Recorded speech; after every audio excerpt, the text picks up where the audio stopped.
When I was doing my preferred representational systems test yesterday, my score for AD was 15.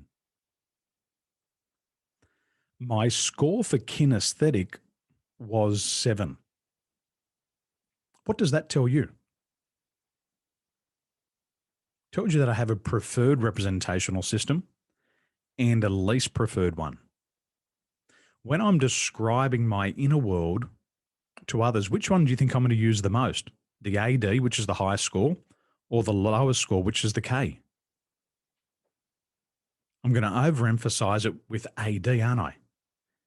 And I'm going to under-evaluate my experience with kinesthetic. So what's going to happen is I'm going to have a dichotomy. I'm going to over-represent it auditory digitally, labeling my experience, giving meaning to it, but not necessarily tapping into the feelings of my experience. And the score is 7 to 15. That's a huge gap. Yes, it's double the score, but the gap is huge because the majority of the time I'm going to be labeling my experience, but I won't be accessing the feeling of it. So imagine all this information coming through my nervous system. And when it's coming through and it's coming down into my internal representation system, I'm labeling everything. Label, label, label, label, label. But I'm missing out on the feelings. Now, you all know somebody like this. You all have that one friend. They go to the gym and they only work on the chest, backs, and arms. You've got that friend. Always arms day, never legs day. Have you got that friend? They've got this big upper body and they've got these tiny little legs. So all summer they've got to wear pants. You've seen this, haven't you? They go to the gym and they're buff up top, huge. But down the bottom, they've got these skinny little waists and these tiny little legs. So I want you to imagine that. Imagine somebody goes to the gym, they only work out on the upper body. They're going to have a beautiful upper body, but what happens when you look below the waist? So imagine I'm using all of these ADs. This is upper body. Oh, but the lower body I've totally skipped.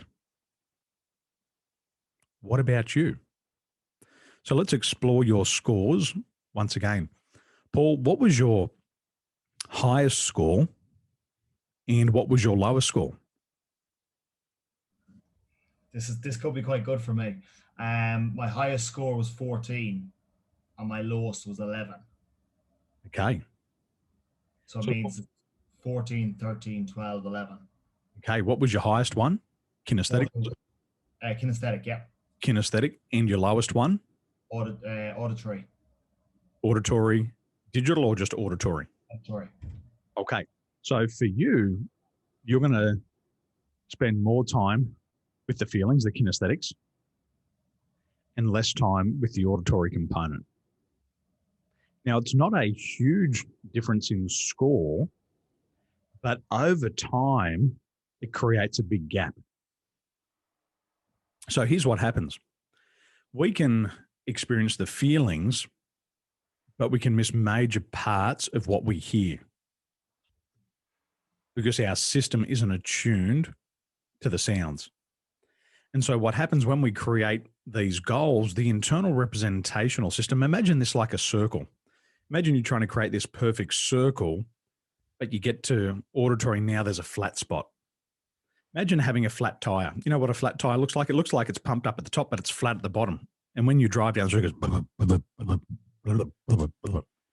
And so here you'll have a nice representational system around at the top, but you're going to have a flat spot in the bottom. And so it'll impact the information that's coming in, and it'll impact the communication that's going to the outside world, but also when you communicate with yourself. Does that make sense? Yeah. Excellent. What else stands out to you as you look at your two scores and what you've learned so far this morning?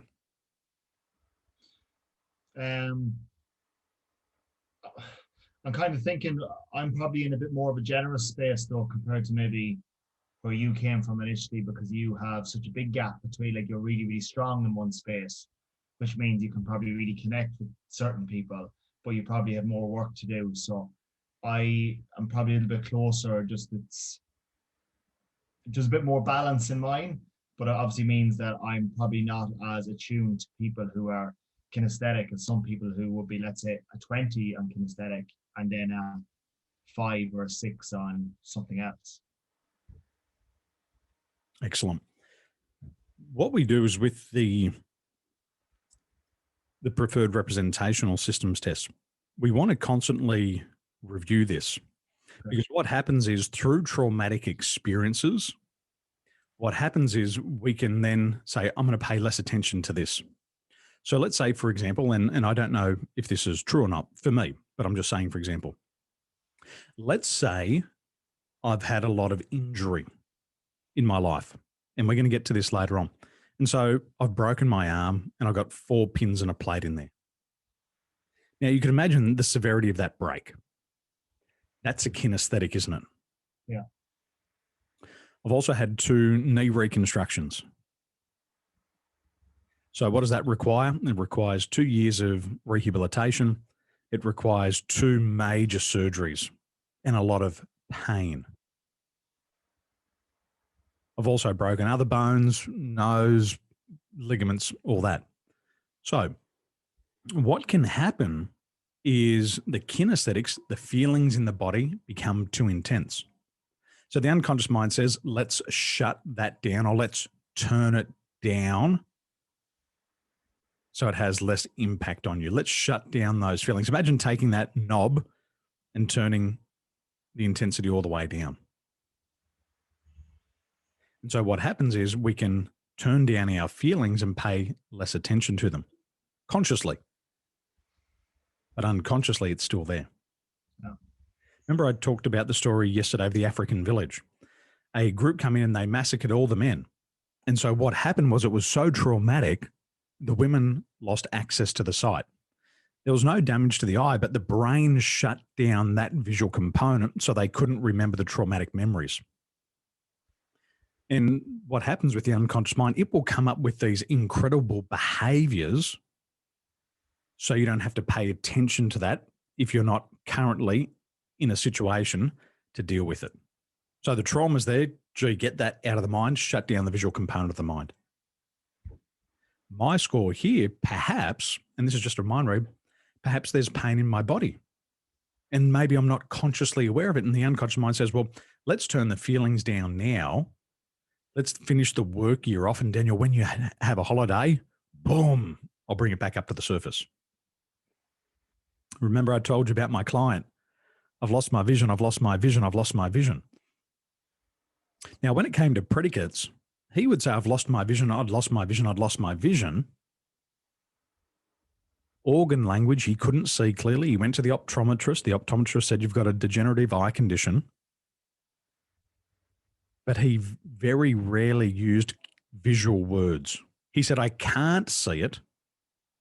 But there was no other kinesthetic, no other visual words to describe what he wanted, other than, I don't know where I'm going. I've lost my vision. And he didn't access those predicates, those visual predicates. He could tell you how he felt. He could tell you what he wanted, AD. He could talk about it, auditory, but he couldn't paint that picture in his mind. He couldn't see it in his mind. And so once we went through the timeline therapy process and removed away the limiting beliefs, limiting decisions, the negative emotions, he could see it. And then he started to use visual predicates.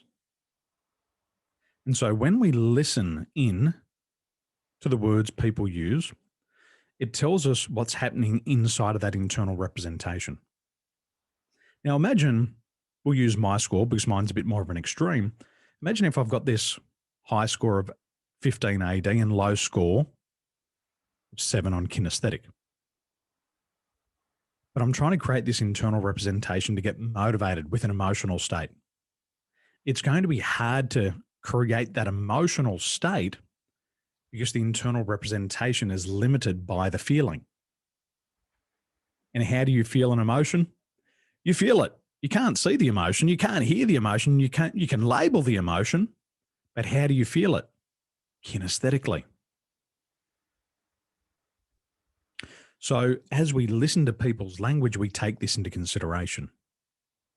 And so it could be a blind spot. Interesting, isn't it? This is how we use predicates differently. Great insights. Arthur, over to you. What did you learn? What was your highest score? What was your lowest score? Highest score is kinesthetic. Mm-hmm. Lowest score is auditory. Okay. And the number of the highest score was? 17. Mm-hmm. Lowest score 14. Okay. Mine is quite even as well. 15, 14, 17, 16. I got straight flush. Excellent. Good. What does that tell you? That tells me that I'm more of a feeling person. Whatever that internal representation, I assess the emotional part. Auditory, if I were to be more attentive, I could actually assess my auditory much more clearly. Excellent. But if I'm not, then I can't listen. Certain thing I may misheard something. Excellent. Very good.